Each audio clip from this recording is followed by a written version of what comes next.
And the final one, Junicio Peace Santiago. and order, security, and development are interrelated. Magkakoconnect yan. Pagka walang peace and order at walang security, development meron pero medyo mabagal. So pag nagawa natin yung tahimik na bayan, lalo tanggalin natin ang droga, kriminalidad, makakamove tayo forward a little bit faster. Ang description ko sa Pilipinas, because of the talent of the Filipinos, we are a Mercedes-Benz, but we are moving at the pace of Pacalesa, at a pace which we do not deserve, because we deserve a faster rate of improvement and development, because we have the capability and ability to do it. So yun lang po. Mahabang pa oras ang pag-uusapan natin pagka pumunta tayo sa detalye.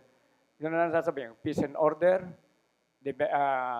criminality, national security, development po tayo. General Santiago po ulit. Salamat po.